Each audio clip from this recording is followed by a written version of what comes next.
Salut les amis, j'espère que vous allez bien, j'espère que vous êtes en santé. Moi je vais super bien. Alors aujourd'hui je vais partager avec vous les raisons pour lesquelles la diaspora africaine en Europe ne réussit pas. Vous savez que les Africains sont repartis dans le monde, on a l'Europe, on a l'Asie, on a plusieurs autres continents.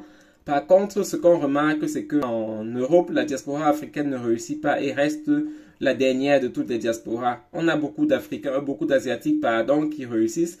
On a des Arabes qui font beaucoup de business et qui réussissent aussi. Par contre, la diaspora africaine reste la dernière. Pourtant, lorsqu'on regarde la même diaspora aux États-Unis, par exemple, elle excelle aussi. Elle excelle comme les autres diasporas. Mais en Europe, c'est pas le cas. C'est les raisons pour lesquelles la diaspora reste la dernière ici en Afrique, en Europe, pardon, que je voudrais partager avec vous dans cette vidéo. Déjà, pour moi, la première raison, c'est déjà pourquoi la diaspora arrive en Europe. Pourquoi les Africains arrivent en Europe. Plusieurs Africains arrivent en Europe parce qu'ils veulent s'en sortir, parce qu'ils veulent avoir les meilleures conditions de vie. Et vous savez, si vous vivez en Europe ou bien si vous êtes passé par l'Europe, que les conditions de vie sont bien meilleures que celles en Afrique. Donc, lorsque la diaspora africaine arrive en Europe, lorsqu'elle a ces conditions de vie meilleures, lorsqu'elle peut se soigner, lorsqu'elle peut manger à sa faim, elle s'arrête là et ne rêve pas plus. Elle ne cherche pas à avoir plus, elle ne cherche pas à devenir millionnaire. Et c'est un peu ça. Donc pour moi, c'est déjà la première raison pour laquelle les Africains en Europe ne réussissent pas parce que ils ont obtenu ce qu'ils voulaient, ce qu'ils cherchaient. Par contre, avec les Chinois se déplacent pas pour avoir de quoi manger, ils se déplacent pour chercher le business, pour chercher de l'argent, pour ramener de l'argent dans leur pays. C'est pour cela que, après avoir mangé, ils continuent de regarder ailleurs et ils ne se suffisent pas juste à manger, à dormir et c'est ça quoi. Donc, la deuxième raison pour moi, la raison essentielle, c'est que les études, par exemple, en Europe, ça coûte rien du tout. Donc, ça ne coûte pas cher les études en Europe. Et c'est l'une des raisons qui fait que les Africains traînent à l'école, par exemple, parce que on peut payer ces études moins cher. Donc, il n'y a pas une urgence de se presser pour terminer les études, quoi. En Allemagne, par exemple, on payait on paye jusqu'à présent encore moins de 400 euros le semestre. Vous voyez que ça ne coûte vraiment rien et les 400 euros là, on peut les gagner parfois en 2 jours. Donc, ça fait que ça ne met pas une pression quelconque de finir les études pour passer à autre chose. Et les Africains vont donc rester là, se contenter de ça. C'est vrai qu'il y a des problèmes de langue, par exemple, pour ceux dans d'autres pays de langue, qui va faire que les études traînent un peu. Mais il y a aussi ce facteur de coût, du moins le prix des études.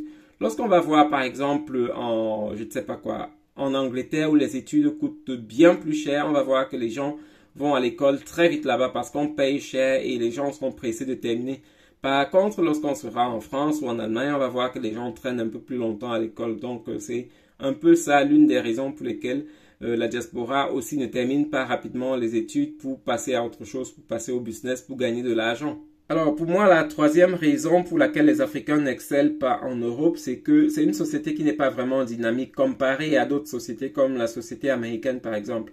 En Europe, l'objectif, c'est de quoi? C'est d'aller à l'école, c'est de faire l'université, de faire une formation et après avoir un boulot. Donc, c'est ça. Tout le monde est dans ce chemin-là. Donc, on va aller à l'école, on va faire une formation et après, on va avoir un boulot. Très peu de personnes sont dans l'objectif de créer des business, de créer des sociétés ou bien de créer leur propre activité. Par contre, dans des pays comme les États-Unis, vous allez voir beaucoup de personnes qui créent des business, qui créent des choses et la société est vraiment favorable à ça.